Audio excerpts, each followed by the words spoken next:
ce que vous voyez, c'est ce qui m'était imposé. Pardon. Je vais changer de main. Mais je préfère lui donner ce titre aujourd'hui. C'est comment, dans les années 70 du siècle dernier, Edmond Jabès me fit le don d'une phrase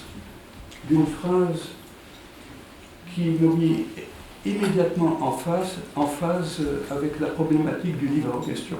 Et ça n'a rien que de très normal, vu que, comme viennent de le dire les deux dames qui viennent de s'exprimer, c'est bien la série des 7 livres qui forment le livre des questions qui a inspiré la problématique du livre en question. Les 7 livres en question ont été publiés chez Gallimard de 63 à 73, et c'est difficile à résumer.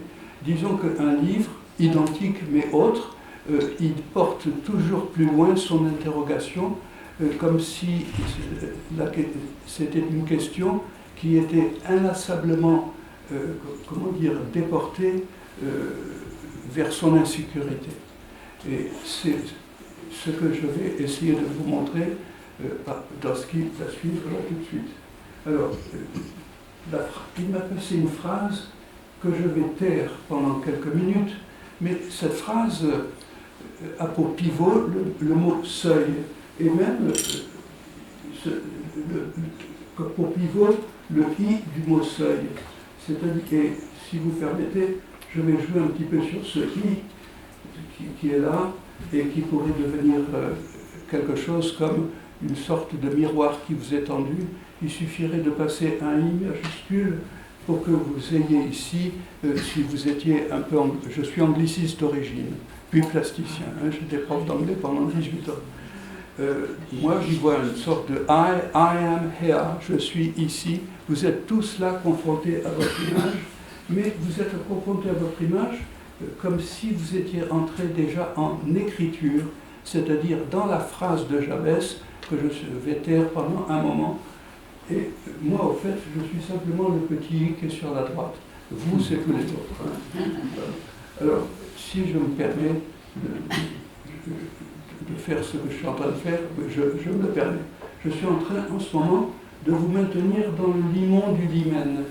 Je traduis, c'est-à-dire dans la boue du seuil. Limen veut dire seuil en latin.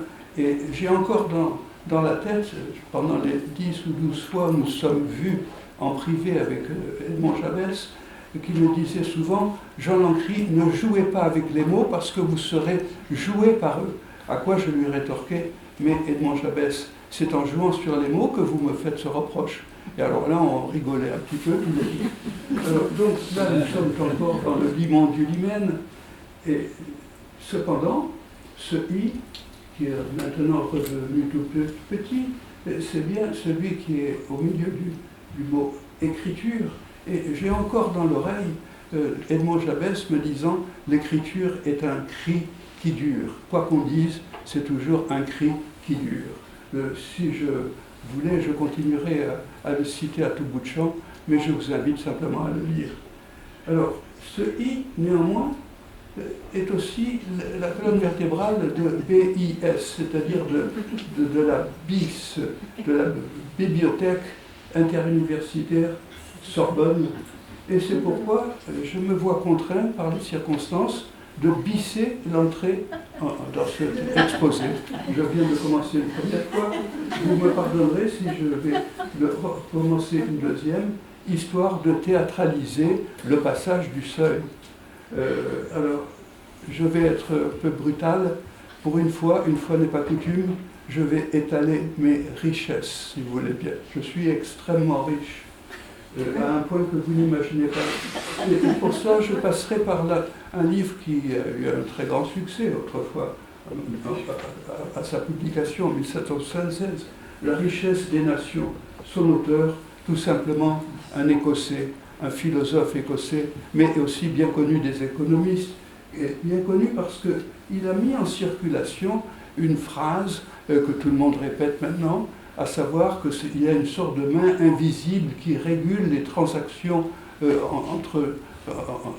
économiques entre nous pour le bien de tous. Et même, s'inspirant de quelqu'un qui avait écrit un peu avant, qui s'appelait Bernard de Mandeville. Il se peut très bien que des vices cachés soient à l'origine des bienfaits publics. Private vices, public benefits. Alors, cette main invisible, eh bien, peut-être que vous avez déjà compris pourquoi je l'ai, sollicitée. J'en suis encore aujourd'hui à me poser la question, quelle fut la main invisible, peut-être un tantinet libertine, pour ne pas dire coquine, mais peut-être tout simplement divine, qui, dans la fin des années 50, alors que j'étais étudiant dans la bibliothèque de la Sorbonne, me fit faire l'expérience de l'angle fusant d'une rencontre, et avec qui, eh bien avec une personne qui, depuis, partage ma vie, mon cœur, mon corps, et j'en suis extrêmement riche, bien entendu, et mon intimité la plus grande. Alors, vous avez compris que mes richesses, c'est celle de l'amour, et pourquoi pas celle de l'amitié. Je compte beaucoup d'amis dans cette salle. Quelle main invisible, mais enfin, c'est comme ça, m'aura fait décliner, pour le dire en grec, Eros, Philia et Agapé. Cependant, pour invisibles qu'elles aient été à mes yeux un certain temps, certaines d'entre elles sont devenues particulièrement visibles, notamment dans la semaine qui vient de s'écouler. Et c'est tout simplement, en tout premier, celle de Laurence Bobis, qui m'a fait l'honneur de m'inviter à prendre la parole aujourd'hui et de montrer mes œuvres dans cette bibliothèque. Non seulement Laurence Bobis, mais Marion et son équipe, que dire, j'ai peur d'en oublier, Corinne, Séverine, Sylvain, Annie, quelques autres encore, Pierre, par exemple, non pas Pierre Juaz, donc ils m'ont prêté un coup de main, mais alors énorme, de 8h du matin à 8h du soir, de lundi dernier jusqu'à hier soir, et encore aujourd'hui. Et que dire aussi, je ne voudrais pas taire le nom des amis qui sont mes compagnons d'armes. Aimé Césaire, dans un livre qui s'appelle Les armes miraculeuses, dit que les poètes se servent de leurs poèmes plutôt que de mitrailleuses, et ses compagnons d'armes, ce sont ceux qui enseignaient les arts plastiques, qui continuent encore et qui sont artistes eux-mêmes. Il y a notamment Liliane Audriot, mais Pierre Juaz, Hervé Baquet,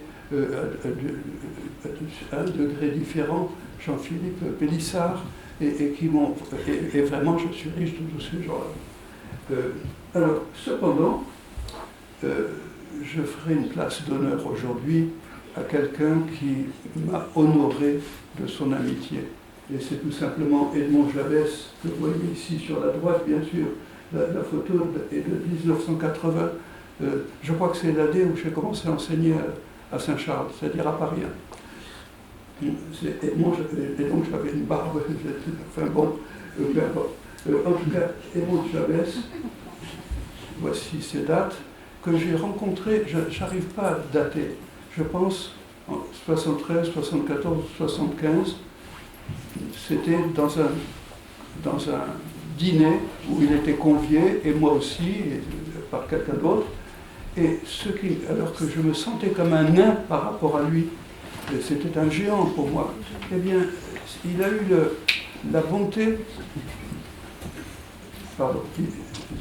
il a eu la bonté de venir vers moi et de me dire, je viens de lire ce que vous avez publié, je venais de publier une seule chose, en somme, je me suis senti accueilli, j'en étais estomaqué. Ce qui fait que j'ai osé ensuite, 2 ans après, aller vers lui lorsque, attendez, j'espère ne pas me tromper, lorsque je me suis lancé dans la série des expositions Y et K, quelque chose d'assez gigantesque, qui a été rendu possible par la Maison de la Culture à Lyon en 1980. Vous voyez, il y a au premier plan une sorte de spirale, et au deuxième plan, une deuxième installation. Et j'ai même fait, avant cette exposition, j'ai même fait une sorte de maquette que je portais chez Edmond Javès, c'était du côté de Sancier-de-Banton, il habitait je ne sais pas où, ailleurs dans la banlieue, mais il avait un pied-à-terre à Paris. Et c'est là qu'on se rencontrait à chaque fois.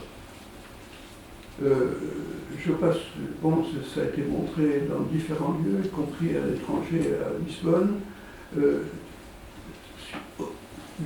Devant, au premier plan, il y a Y, ou le labyrinthe de l'identité vagabonde. C'est une interrogation sur ma propre identité, mon patronyme. Je m'appelle Lancry avec un I, mais la plupart des gens y mettent un Y. Alors, quand on dit Y, est-ce un gain de judéité ou bien de grécité? Toujours est-il que ça me désigne comme un métèque, si on pourrait dire quelque chose comme ça. Cependant, ce qui m'intéressait par rapport à Jabès, c'est que j'étais le voir et je lui ai dit, écoutez, Kafka est trop loin, mort en 1924. Est-ce que vous acceptez de le remplacer si je vous pose des questions à propos de l'identité juive, de la judéité? Mais il m'a dit, mais avec plaisir. Et c'est comme ça que nous sommes vus et revus, et qu'il m'a passé la phrase qu'on verra dans quelques temps. Je continue pour vous dire juste une chose sur Y ou le labyrinthe, etc. C'est que c'est vu des cintres, il y avait une chambre, une cabine de photomatelon qui était truquée. Et quand on prenait sa photo, il y avait une sorte de Y, il y avait le mot lisible, illisible, mais qui finalement faisait un Y et qui se mettait sur le visage. Ce qui est important, c'est de savoir que dans ce qui est au premier plan, il y avait une cabine où il y avait, chaque fois qu'on prenait des photos, il y avait un éclair qui s'allumait. Et c'est ça qui était repris dans le cas où la chambre des métamorphoses.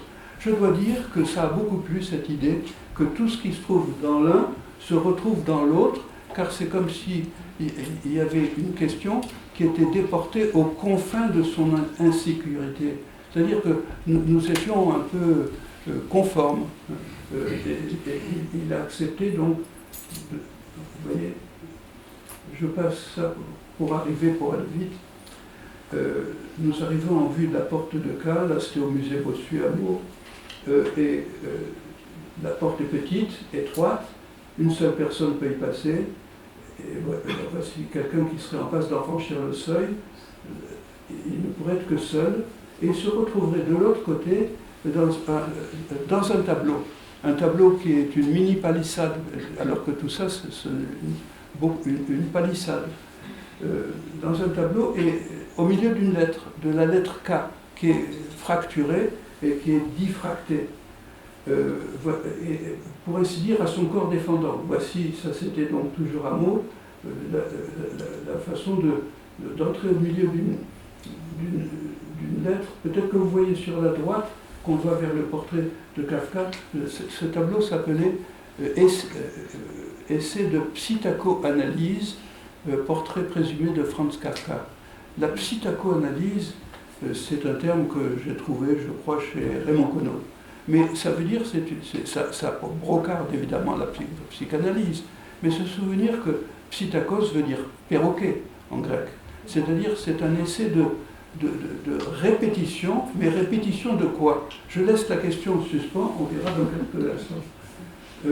Donc continuons et revenons de l'autre côté. Là, on pouvait, en sortant, voir qu'il y avait S, E, U, et puis ensuite il manque le I, et le N était de l'autre côté, c'est-à-dire il manquait le I du seuil, et qui s'incarnait chaque fois que quelqu'un passait ce seuil, pour entrer dans la chambre ou la chambre des métamorphoses. Alors, je crois qu'il est temps de vous dire quelle était cette phrase. Elle était écrite tout au long, tout autour de la pièce, de la chambre. S'il est vrai que dans chaque mot, un mot tremble de naître, regarde, écoute dans le mot seuil se débattre le mot seul. Je dois dire qu'à un moment donné, il m'a dit, mais c'est ça qu'il faut mettre. Et donc je lui dois cette phrase. Il m'a fait don d'une phrase, et j'espère que je puis la faire fructifier et vous la faire passer. On pouvait, avec corps défendant, j'avance un peu pour aller vite, si bien que chacun était plus que l'écrin de cette phrases. Tout son corps l'incarnait. Il était devenu un homme de lettres. Son être était une lettre. Et cependant, je vais essayer de vous montrer que tout en étant comme une sorte d'écrin, c'était aussi comme un écran. C'est-à-dire il y avait une projection qui, à son insu, faisait qu'il se transformait en Franz Kafka. Alors, toute la discussion avec Edmond Jabès a tourné autour de comment faire pour que cet écrin devienne un écran. On va le voir. Et je vous donne simplement le résultat. Voici la chambre des métamorphoses vue des cintres. Regardez depuis le bas. Il y a un projecteur. Il y a un fil de la projection, un filet de lumière qui passe au travers de la paroi sur laquelle c'est projeté. Et de l'autre côté, il y a un tableau qui est un grand livre ouvert, c'est-à-dire un livre qui est mis en question. Ensuite, on passe sur une chaise qui a le dos qui est scié. Et de part et d'autre de ce dos, il y avait d'un côté EJ, c'est-à-dire Edmond Jabès, et de l'autre côté JE, c'est-à-dire le pronom je, c'est-à-dire, pour le dire comme Émile Benveniste, c'est un problème de la linguistique générale, c'est-à-dire ce masque neutre que chacun met sur son visage chaque fois qu'on dit « je suis ici ». Si on continue, on voit que le rayon lumineux se projette sur le personnage, le jeune homme que nous venons de voir, et qui passait la porte. Un peu plus tard, donc je vais m'attarder là-dessus, et je terminerai en vous parlant de quelque chose d'autre qui était à gauche et à droite. À gauche, il y avait un emplacement de quelque chose qui s'appelle « Juivre ou mourir ». J'emprunte « Juivre » à Julia Kristeva. Et de l'autre côté, à droite, un métronome en état de marche. Mais pour l'instant, laissons-les, ils ne bougent pas. Et revenons à la chambre telle qu'elle était remontée au centre Pompidou. C'était dans le forum, c'était dans l'exposition qui s'appelle collective le siècle de Kafka. Sur les côtés, à gauche et à droite, sur le côté gauche, il y avait des œuvres de Rotterstar, et mon œuvre à moi, c'est ce que vous voyez. Donc là, nous sommes à l'arrière de la chambre. Qu'est-ce qui était projeté? Ben voilà, sur l'écran que vous avez à gauche, vous pouvez lire déjà le mot « question ».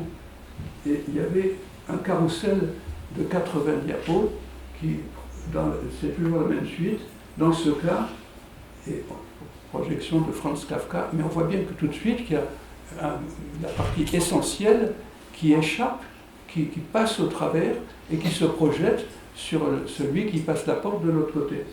Quelle est la question? Dans ce cas, quelle est la question?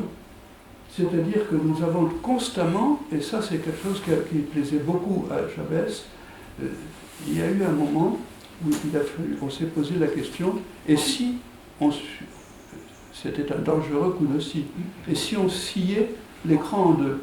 Parce que quand j'en ai parlé aux gens d'Amiens, ils m'ont dit « ça va vraiment palais, c'est pas possible ».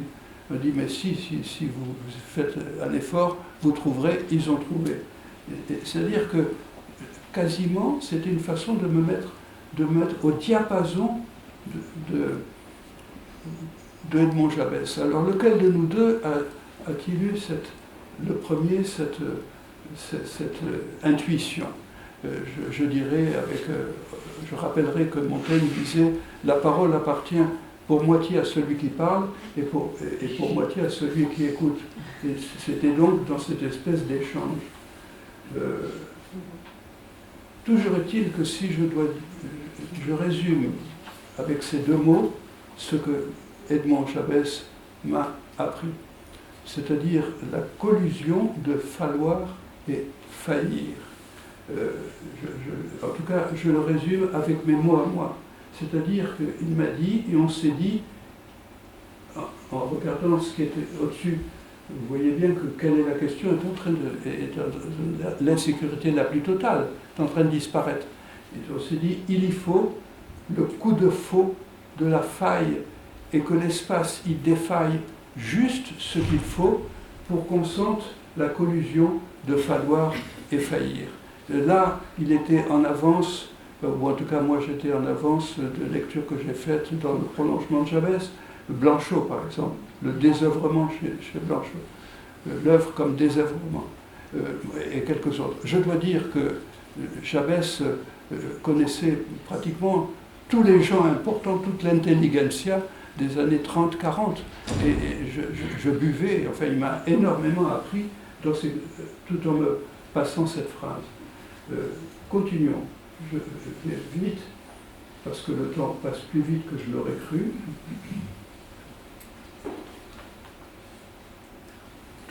Toujours est-il que ce diaporama se transformait très précisément en diasporama, c'est-à-dire qu'il se diffractait sur l'ensemble des œuvres qu'il y avait dans la chambre et dont je ne vous parlerai pas, sauf au niveau des questions et réponses, si cela vous fait plaisir. Là, il y avait quelque chose par défaut au niveau de la question. Et un peu plus loin à droite, il y avait un seul tableau à l'extérieur par excès, une sorte de boursouflure sur le mur, et quelque chose qui, sur le mode du murmure, commentait ce qui se passait dans le lieu où il y avait ce défaut au niveau de l'écran. Et c'était quoi? C'était quelque chose qui s'appelait Portrait présumé de Franz Kafka. Et c'était à entendre comme chute, c'est-à-dire tout à coup, il y faut le coup de faute de la faille, et que ça défaille juste ce qu'il faut pour qu'on sente la collusion de falloir et faillir. Ce que m'a enseigné Jabès. On y voit quoi?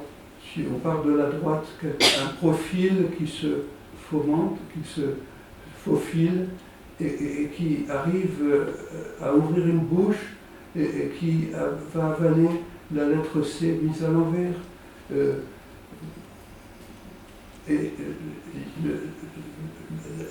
Le doigt pointé est tel qu'un oiseau. Je vous rappelle que Kafka, enfin je vous apprends peut-être, en tout cas je vous rappelle qu'en tchèque ça veut dire chouka, c'est-à-dire que c'est un oiseau, et je crois que le père de Kafka était mercier, et que dans son enseigne il y avait un oiseau. Chaque fois qu'il allait voir son père dans sa boutique, il passait sous un oiseau, Kafka.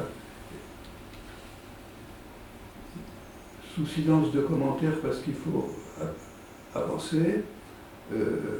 Donc tout le monde a compris qu'est-ce qui se passe. Je vous rappelle qu'on entrait de l'autre côté par seul et on se retrouvait. Et essayons de coïncider avec l'expérience que faisait quiconque pénétrait dans cette salle. Quand ça a été au Centre Pompidou, je dois dire qu'il y a eu une quantité de gens, il y avait à peu près 1000 personnes par jour, parce qu'il y avait un paquet de feuilles, et il y en avait 1000 tous les jours, chaque jour, qui partaient, qui étaient emportés par des gens.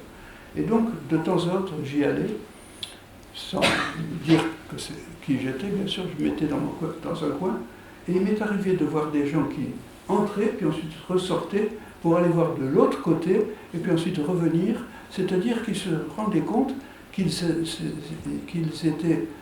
entraient au regard de leur propre regard, c'est-à-dire il y avait une sorte de rencontre avec eux-mêmes, et donc ils faisaient une expérience du regard.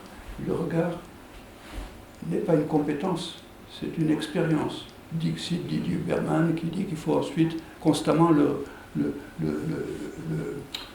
refonder. Cependant, plutôt que de citer des historiens d'art, je préférerais m'en tenir aux poètes, si vous voulez bien. Et voici, on arrivait à envoyer seul, là.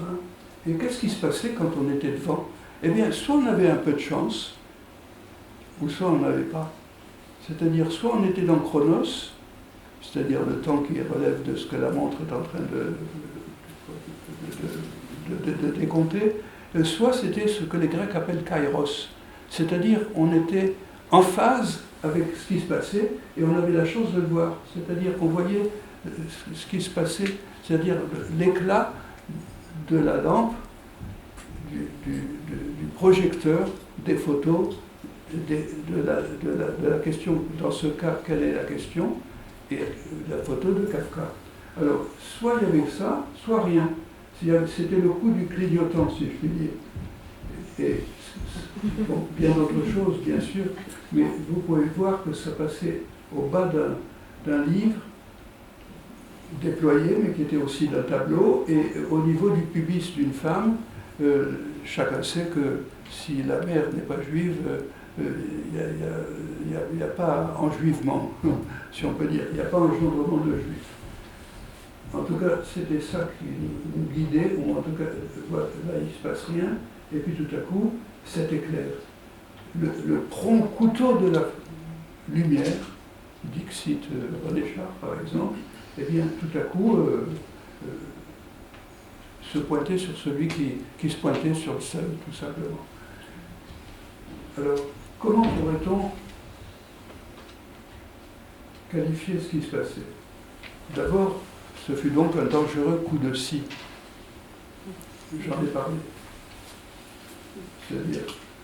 Mais nous avons été d'accord, Chavez et moi, que c'était exactement ce qui se passe à la fin du procès de Kafka.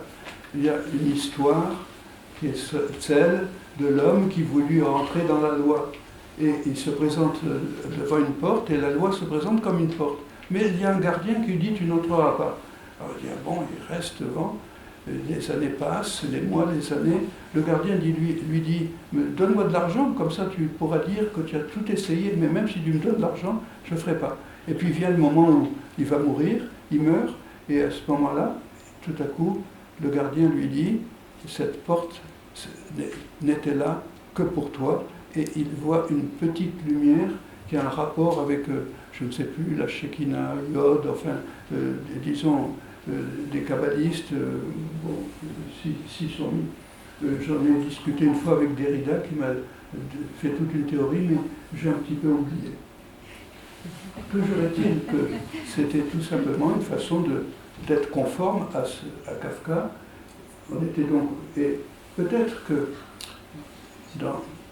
que la fin nous illumine, peut-être le poème le plus célèbre de Philippe Jacotet, et qui se termine ensuite, l'effacement soit ma façon de resplendir. Il ne dit pas que l'effacement soit ma façon de resplendir, il efface déjà le que, et commence dit tout de suite à l'effacement soit ma façon de resplendir. Je ne crois pas m'être trompé, parce que je suis un petit peu ému, mais d'habitude je connais ça par cœur. C'est une suite de 4 quatrains, et c'est le début du 4e quatrain. Mais comme on a lu le titre qui est « Que la fin nous illumine », on peut se passer, il peut y avoir cette réticence au début que ceux qui font qu'on appelle aussi une aposiopèse, quand on va de A à Z, etc., dans les traités des tropes, c'est-à-dire en rhétorique. Mais je préfère René Char. Et tout simplement, en regardant ça, et c'est un aphorisme, je commence par la deuxième moitié.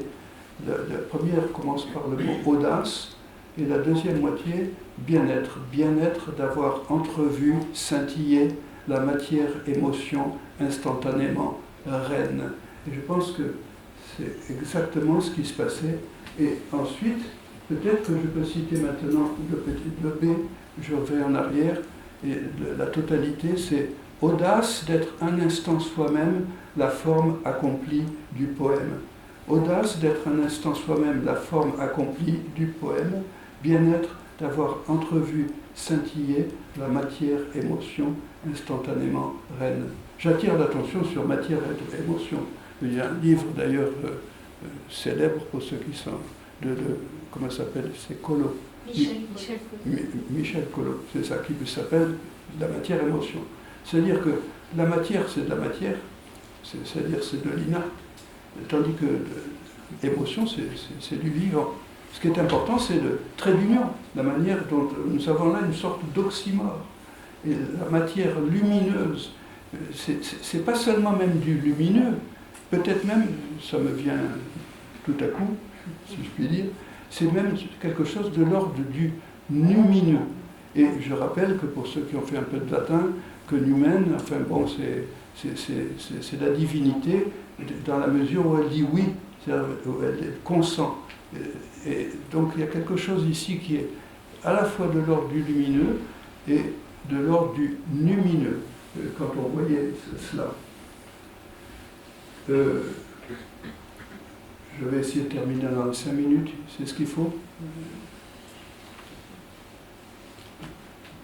5 minutes encore? Bon, voici la chaise avec le dossier.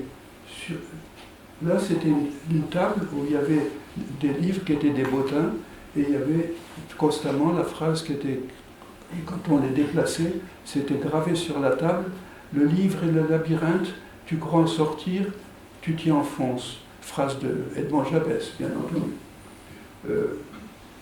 Je vais maintenant me concentrer là-dessus, c'est tout. Et ça suffira pour aujourd'hui. C'est la partie qui est à gauche, mais je voudrais que vous vous souveniez que là, il y avait un métronome en état de marche. C'est-à-dire qu'il fait tic-tac, qui va à gauche, à droite, à gauche, à droite.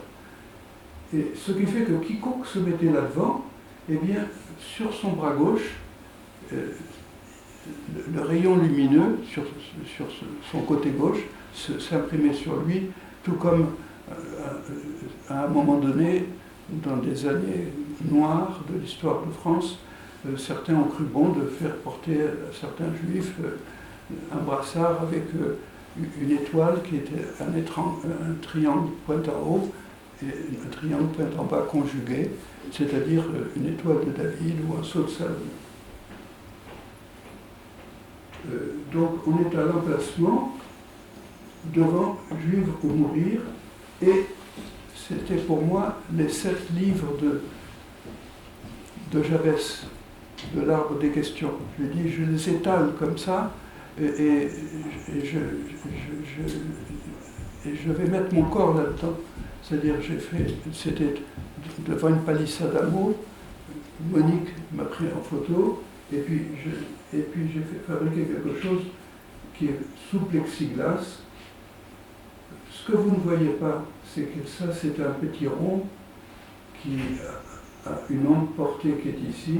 Il y a un deuxième petit rond qui est ici, et il y en a ici, ici, ici, il y en a que vous ne voyez pas. C'est-à-dire que ça dessine le triangle qui manque pour faire le Sodie de Salomon. Donc, et on va voir décliner une phrase, je vous la donne en entier. Bon, je souffre de diglossie, si je puis dire. C'est-à-dire, j'ai toujours 2 langues dans la bouche, une qui est anglaise, une autre. Je vous la traduis, je vous l'ai dit telle qu'elle est écrite. As you draw your eyes back and forth across the blank, please connect the dots into whatever lines you want. C'est-à-dire, tandis que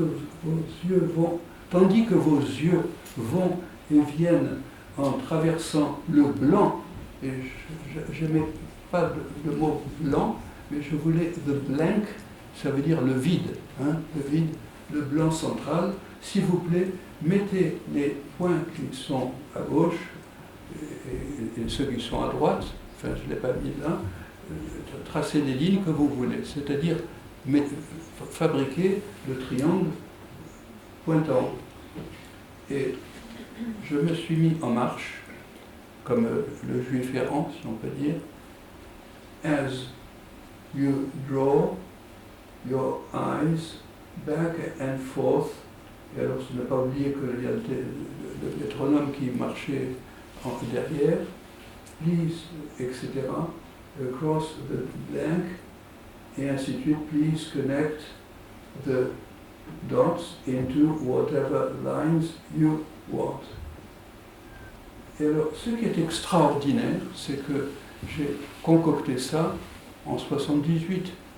En 79, ça a été une bataille pour trouver l'argent pour faire tout ça à Amiens. C'est pas moi qui ai trouvé l'argent, c'est la Maison de la Culture, bien sûr. Ça a coûté de l'argent. Et c'est que ça se termine par étant donné, je ne sais pas si vous voyez, étant donné, étant donné, les 2 points. C'est-à-dire que je voyais bien ça comme une extension de la porte de la dernière œuvre de Marcel Duchamp à Philadelphie, étant donné, 1, la chute d'eau, 2, le gaz d'éclairage, et alors que je n'avais encore jamais vu. Nous sommes en 78, en 89, j'ai été invité par l'université de Yale pendant une semaine pour des conférences. J'ai pris 2 jours pour aller à Philadelphie, et pour la première fois de ma vie, j'ai été saisi alors que j'avais pratiquement tout lu ce que j'allais y voir. Ça, c'est une amie qui me l'a envoyé parce que, après que j'ai lu ce livre qui est épuisé, c'est-à-dire que quand on se met devant la porte, eh bien c'est à l'aveugle, on produit de la chaleur et on ne voit pas qu'on est en train de faire monter jusqu'à la visibilité une sorte de masque. Et j'ai une hypothèse à ce propos, et c'est l'un des fils qui est exposé dans le couloir Saint-Jacques de la bibliothèque. On peut suivre cela et prendre connaissance de l'hypothèse que j'ai par rapport à la dernière œuvre de Duchamp. J'étais donc à l'aveugle, comme sur la palissade, où j'essayais tout simplement de reprendre un dessin de Kafka. Et chaque fois que je vois ce dessin, je repense à la phrase de Kafka dans son journal: « Dans ton combat avec le monde, seconde le monde. » C'est-à-dire, ne prends pas ton parti, mais prends le parti de l'autre. Ça peut aller loin. Et là, je suis en train de m'effacer, c'est-à-dire je pourrais dire que, après tout, c'est la fin, que c'est le mot de la fin, mais je préfère laisser la parole à Edmond Chabès. Aujourd'hui, ce n'est pas une place qu'il faut pour Edmond Chabès, toute la place doit être pour Edmond Chabès. Et quelque chose que j'ai appris de lui, sur la fin des mots, c'est-à-dire quand on est un poète, etc. Chabès me disait de différentes manières, ce que je vais résumer en une seule phrase là aujourd'hui. C'est-à-dire qu'en fait, nous n'avons toujours rien à transmettre. Mais de ce rien, nous faisons notre tout. C'est-à-dire que ça crée une plénitude à partir de laquelle nous allons écrire, etc. Mais il n'y a pas de message à transmettre. Sinon, ce rien que, par exemple, il ne se privait pas de dire, il faut commencer par le nier. C'est-à-dire que tout à coup, il m'a appris ce que je savais déjà après l'avoir lu chez Mallarmé. Degas, un jour à Mallarmé, disait « j'arrive pas à faire de la poésie, pourtant j'ai des idées ». Et Mallarmé lui dit « mais c'est pas étonnant parce que la poésie c'est pas avec les idées, c'est avec des mots ». Et c'est ça. C'est ça que j'ai appris avec Chabès, entre autres. Et par ailleurs, il m'a appris une chose, il m'a appris qu'il ne faut jamais donner les clés, la clé ultime. Bon, c'est vrai, à propos des clés, il y a de grandes phrases, celle de Michel Serres par exemple, la bonne clé c'est celle qui n'ouvre pas toutes les portes. Il m'a dit, mais quand... Alors je dis, mais alors comment vous faites? Elle dit, ben, alors c'est de lui ce que je vous dis, mais retranscrit par ma mémoire. Il me dit, ben, je tourne autour du trou, c'est-à-dire que je tourne autour de la clé ultime, mais de telle sorte qu'elle fasse trou dans le texte que vous proposez. Et ça, j'ai trouvé ça extraordinaire, et peut-être que, et ce sera mon mot de la fin, mais avec lui, c'est lui, il est là pour me le souffler, à savoir que vous avez cru que je m'étais dénudé jusqu'à l'os. Eh bien non, parce que je n'ai pas été plus loin que ce os, qui, si on le met au génitif, c'est le os oris de la bouche, c'est-à-dire que j'ai fait le tour d'un trou, et pas seulement du rond de ma bouche, mais je me suis arrangé pour vous dire beaucoup, mais pas trop, et j'espère que s'il est là-haut, je lui dis, ou là derrière, je lui dis merci Edmond. Pour la première fois, je me permets de l'appeler par son prénom, je disais toujours Edmond Chabès, merci Edmond, et je vous remercie.